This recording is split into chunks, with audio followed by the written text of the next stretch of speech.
ठरलं तर मग या मालिकेच्या आजच्या भागामध्ये इथे सायली आता लहानपणीच्या गोष्टी सांगत असते. सायली म्हणत असते की लहानपणी अर्जुनला औक्षण काही म्हणता यायचं नाही. सगळेजण त्याला हसत होते. मला तर गंमतच वाटत होती. नंतर मामीने सांगितलं की डोक्यावरती हात ठेव, मी तुझं औक्षण करते. आणि मग पूर्णाजीने ती चेन वाढदिवसाचं गिफ्ट म्हणून अर्जुनच्या गळ्यामध्ये घातली होती, नाही का? तेव्हा इथे कल्पना आणि प्रतिमा दोघींना सुद्धा आश्चर्य वाटतं की लहानपणीच्या तन्वीच्या गोष्टी सायलीला कशा माहीत. तेव्हा कल्पना म्हणत असते की हे सगळं मला असं वाटतंय की अर्जुनने सायलीला सांगितलंय, बरोबर ना?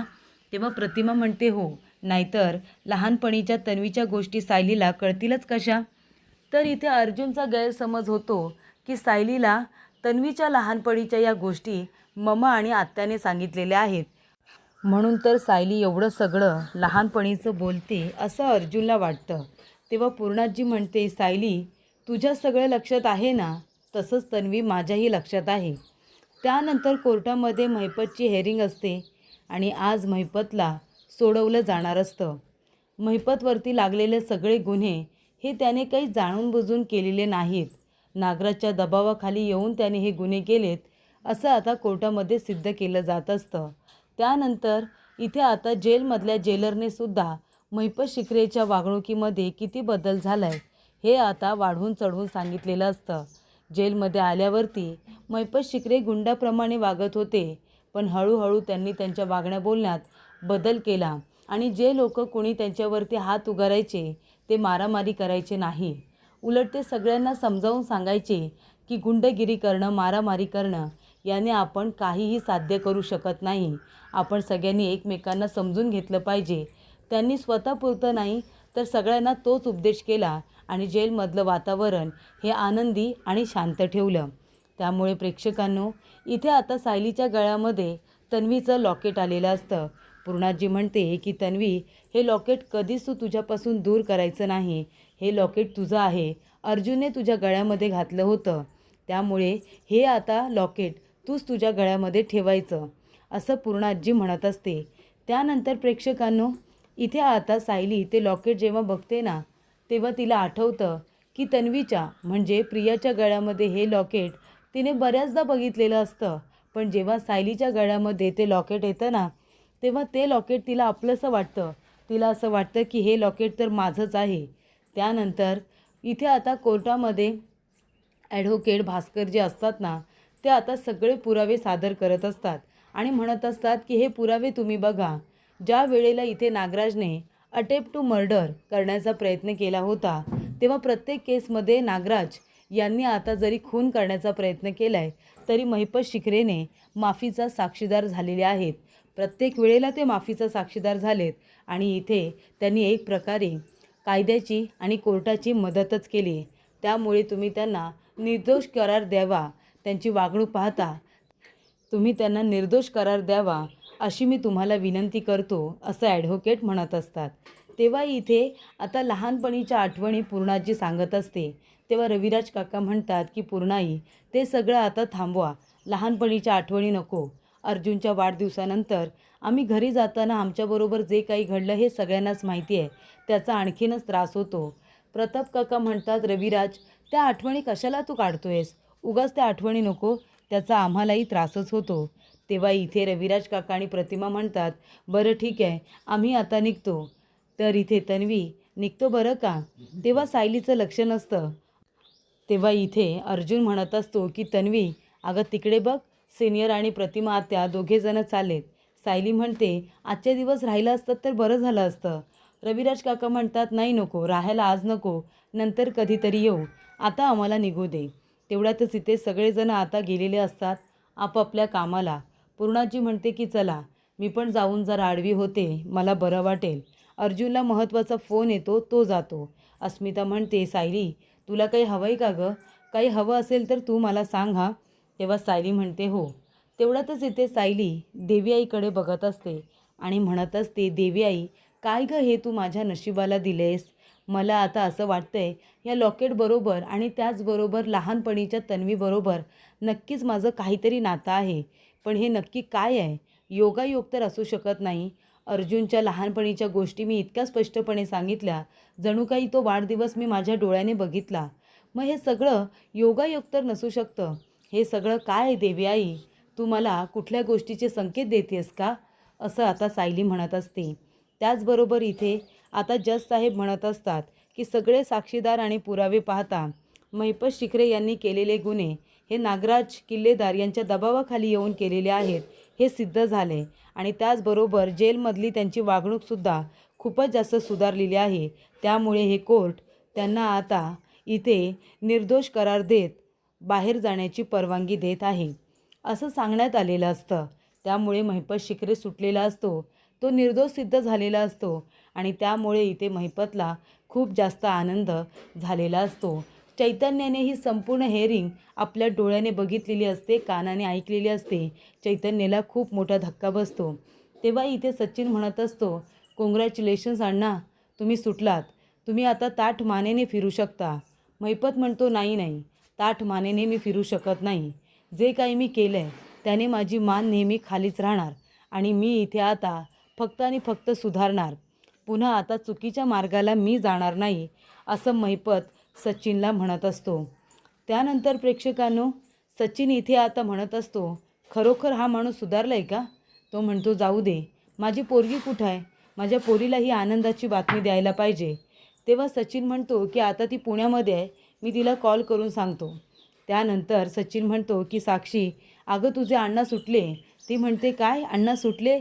तो म्हणतो, अगं हो हो, तुझ्या एक्साइटमेंटला जरा आवर घाल आणि आता आम्ही घरीच येतोय. त्यानंतर इथे सर्व बातमी इथे आता साक्षीला सांगितल्यानंतर महिपत आणि सचिन हे दोघेजणं आता घरी जायला निघतात.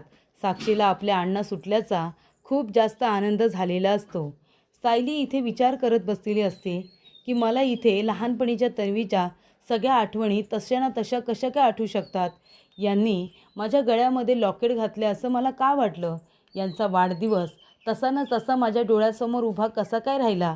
असे बरेचसे प्रश्न आता सायलीला पडलेले असतात. ती म्हणत असते की लहानपणीची तन्वी आणि माझा काही संबंध आहे का? यांच्या वाढदिवसाला तर मी कधीच नव्हते. मग यांचा वाढदिवस मला कसा काय आठवला? आणि सगळ्या गोष्टी मी घडलेल्या तशाच कशा काय सांगितल्या? तेवढ्यातच अर्जुन तिथे येतो आणि म्हणतो, बायको, तुझा फोन इकडे दे. मी तुझ्या फोनमध्ये सगळे रिमाइंडर सेट करणार आहे. तू पाणी कधी पिणार आहेस, तू झोपणार कधी आहेस, तू जेवणार कधी आहेस, तू नाश्ता कधी करणार आहेस, त्या वेळेचे आहेत ना सगळे रिमाइंडर आता वाचतील. मी सगळं काही सेट केलं आहे बायको, तुला तशीच तुझी काळजी घ्यायची आहे काय? तेव्हा इथे सायलीचं मात्र लक्ष नसतं. अर्जुन म्हणतो, बायको, अगं काय झालं आहे तुला? मी मगापासून तुझ्याशी बोलतोय पण तुझं काही लक्षच नाही आहे माझ्याकडे. तू असंच करतेस बायको, सांग ना कसला विचार करतेस? तेव्हा इथे सायली म्हणत असते, आता सगळाच विचार करते ते मी तुम्हाला नाही सांगत. तेव्हा अर्जुन म्हणतो, पण काय झालं आहे? तुझे मूड स्विंग्स होत आहेत का? पण मी पॉडकास्टमध्ये बघितलं तेव्हा प्रेग्नन्सीमध्ये बायका असं वागतात असं काही बोलले गेलं नाही आहे. तेव्हा सायली म्हणते, माझ्या सगळ्याच विचारांची आणि प्रश्नांची उत्तरं तुमच्या पॉडकास्टमध्ये तुम्हाला नाही मिळणार. तेव्हा अर्जुन म्हणतो, म्हणजे काय झालं आहे बायको? सायली म्हणते, काही नाही हो, असाच थोडा विचार करत होते.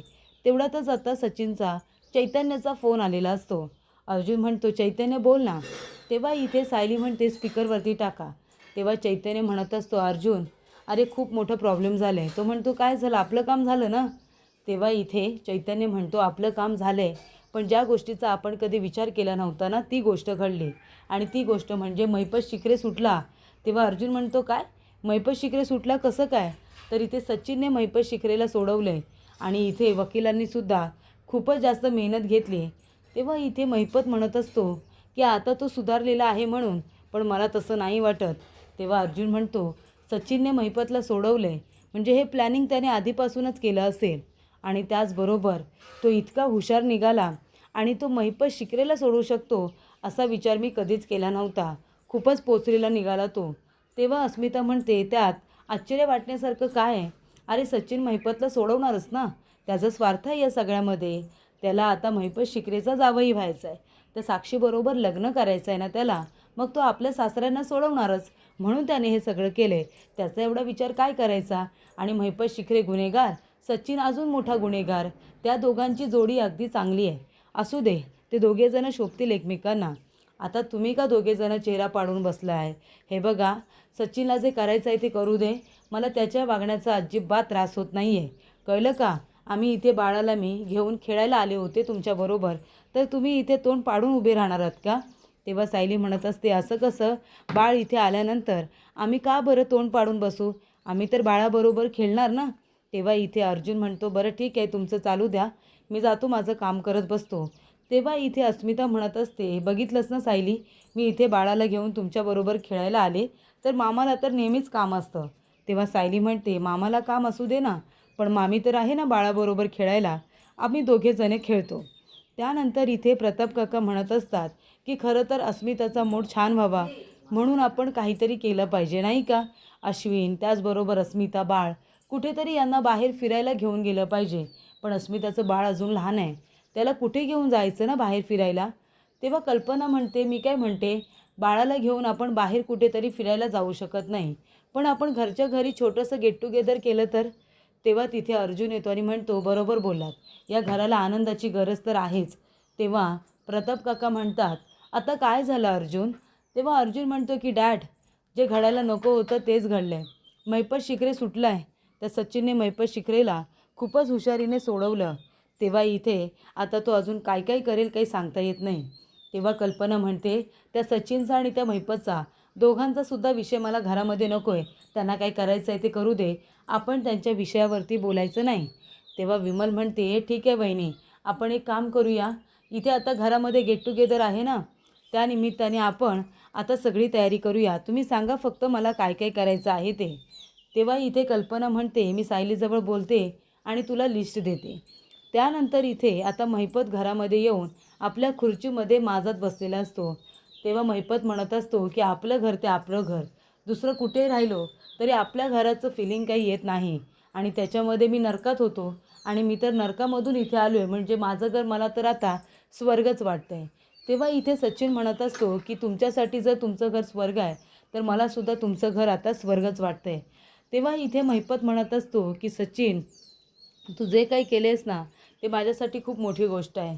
तू मला शब्द दिला होतास की मला बाहेर काढशील आणि तो शब्द तू पाळलास बाबा. देवासारखा माझ्या नशिबामध्ये धावून आलास आणि मला या नरकातून बाहेर काढलंस तू. हे बघ, देव वरती माझी काळजी घेत होता, खाली तू माझी काळजी घेत होतास. देवाला देण्या इतपत आपली लायकी नसते, पण तुला मी देऊ शकतो. सांग काय देऊ मी तुला? तेव्हा सचिन म्हणतो की आधीच तुम्ही माझ्यावरचं असलेलं कर्ज फेडून तुम्ही माझ्यावरती खूप मोठे उपकार केलेत, पण तरीसुद्धा मला तुमच्याकडून एक गोष्ट हवी आहे. म्हणजे आता तुम्हाला तर माहिती आहे माझं घर नाही आहे, त्यामुळे घराची व्यवस्था होईपर्यंत मी तुमच्या इथे राहू शकतो का, तुमच्या घरामध्ये? तेव्हा महिपत म्हणतो, अरे सचिन, हे सगळं तुझंच तर राहणार आहे, सगळं तुझं आहे. माझ्या मुलीशी लग्न करणार आहेस तू, या घरामध्ये तू कायमस्वरूपी राहू शकतोस, काही हरकत नाही, तू माझा जावई आहेस. तेवढ्यातच इथे वकील साहेब म्हणतात की महिपत शेठ, मी बोलू का? तो म्हणतो, बोल ना बोल. अरे बाबा, तू वकील आहेस, तू सुद्धा माझ्यासाठी खूप मेहनत घेतली आहेस, बोल ना. तो म्हणतो, माझी मुलगी, सचिन म्हणाले होते की जेव्हा तुम्ही बाहेर याल तेव्हा ते माझ्या मुलीला सोडवतील. माझी मुलगी कुठे आहे? तेव्हा जा बाबा जा. अहो सचिन, तुम्ही सांगितलं नाहीत का की त्याची मुलगी बागेत खेळते ते? तो म्हणतो, काय माझी मुलगी बाहेर आहे? तेव्हा जा, तुझ्या मुलीला घेऊन आता घरी जा, असं त्याला सांगण्यात आलेलं असतं. तेव्हा इथे वकील आपल्या मुलीला आता सचिनने किडनॅप करून ठेवलेली असते, त्या मुलीला आता तो घरी घेऊन जातो. तेव्हा महिपत म्हणतो, बाप लेकीचं प्रेम असंच असतं. माझी साक्षी कुठं आहे? माझ्या साक्षीला किती दिवस मी बघितलेलं नाही, तिला फोन कर बरं. तेव्हा ती पुण्यामध्ये आता सर्जरीसाठी गेलेली असते. तेव्हा तिच्याजवळ बोलायला सचिनने महिपतला सांगितलेलं असतं. त्यानंतर इथे छोटंसं गेट टुगेदर होणार असतं. तेवढ्यातच इथे सायली म्हणत असते, आपण इथे आता किल्लेदार सुभेदार येऊन जर गेट टुगेदर करणारच आहोत, त्यानिमित्ताने आपण अस्मिताच्या बाळाचं बारसं करूया ना. तेव्हा इथे ही तर खूप छान आयडिया आहे, असं सगळेजणं म्हणतात. तेव्हा अस्मिता म्हणते की मला पण बाळाचं बारसं करायचंच होतं, पण घरातलं वातावरण इतकं गढूळ आहे, त्याच्यामध्ये मी बारशाचा विषय कसा काय काढणार? तेव्हा अर्जुन म्हणतो, बघितलंस ना अस्मिताई, माझ्या बायकोला तुझ्या मनातलं कळलं आणि तिने बारशाचा विषय काढलाच. तेव्हा इथे आता सायली म्हणत असते, मी प्रतिमा आत्यांना आमंत्रण देते, त्यांना फोन करते. तेव्हा इथे अर्जुन म्हणतो, डेकोरेशनचं सगळं काही मी बघणार, सगळी तयारी मी बघणार. आणि अश्विन, तू इथे आता बाळाचं आणि अस्मिताईचं सगळं शॉपिंग करायचं आणि नंतर येऊन डेकोरेशनला मला मदत करायची. अश्विन म्हणतो, ठीक आहे, मी मदत करेन. तेव्हा इथे अस्मिता आता म्हणत असते, अरे मला पण काम द्या ना. तेव्हा इथे अर्जुन म्हणतो, काय अस्मिताई काम मागते? अरे अश्विन मला चिमटा काढ, चिमटा काढ. डॅड, अस्मिताई काय म्हणाली, मला काम द्या ना. अहो हे खरं आहे का? तेव्हा प्रताप काका म्हणतात, नाही, मला तर हे स्वप्नच वाटलं, खोटंच वाटलं. अगं अस्मिता, आता छान आता बाळाचं बारसं आहे, तर आता तुला तर आनंद होईलच ना. एखादी साडी तर मिळून जाईलच नाही का? ती म्हणते, करेक्ट डॅड. ठीक आहे. तेव्हा इथे सायली म्हणते की अस्मिता, तू उत्सव मूर्ती आहेस. तू फक्त आजच्या दिवशी म्हणजे उद्याच्या दिवशी तू फक्त बाळाला घेऊन मिरवायचं. ती म्हणते ठीक आहे, हे काम अगदी मला छानच जमेल. त्यानंतर इथे प्रिया कल्पनाला लेटर लिहित असते. लेटरमध्ये काय लिहिते बघा प्रेक्षकांनो. आई, कशी आहेस तू? मी प्रिया. अगं तुला मी खूप मिस करते गं, मला खूप आठवण येते. त्यामुळेच तुला इथे पत्र लिहित आहे आणि त्याच्यामध्ये एक महत्त्वाची तुला बातमी सांगत आहे. तुझी प्रिया प्रेग्नेंट आहे. मी अश्विनच्या बाळाची आई होणार आहे. जेव्हा माझी प्रेग्नन्सी कन्फर्म झाली तेव्हा मी अश्विनला सांगितलं, पण त्याने माझ्यावरती घाणेरडे आरोप केले. हे बाळ माझं नाही आहे असं म्हणाला. तेव्हा मी त्याला म्हणाले की तू या बाळाची DNA टेस्ट केलीस तरीसुद्धा चालेल, कारण हे बाळ माझं आणि अश्विनचंच आहे. ही गोष्ट चैतन्य आणि अर्जुनलासुद्धा माहिती आहे, पण त्यांनी तुला सांगायला नकार दिला आहे.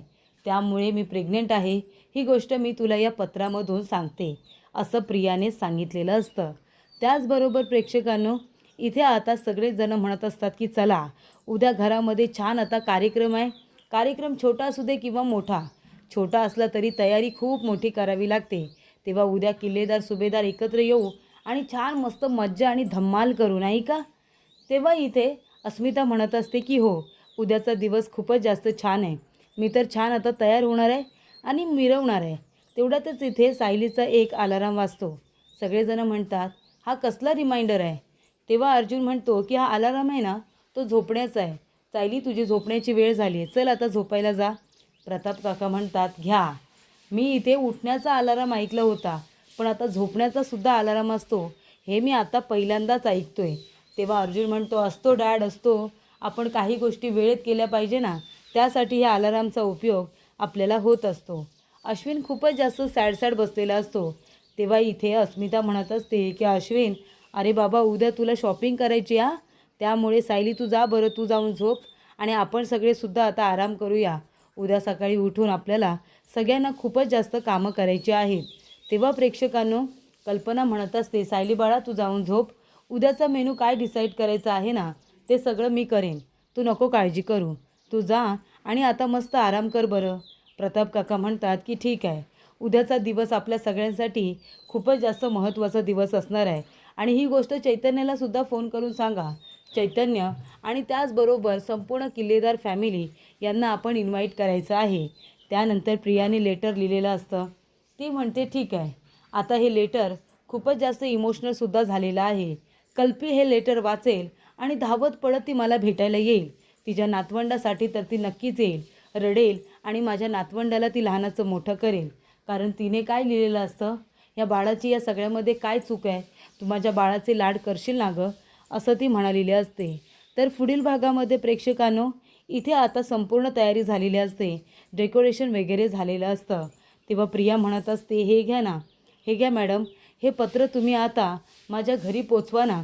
काही झालं तरी आजच्या आज हे पत्र माझ्या घरच्या लोकांना मिळालं पाहिजे. तेव्हा त्या हवालदार मॅडम ते पत्र घेतात आणि तिथून जातात.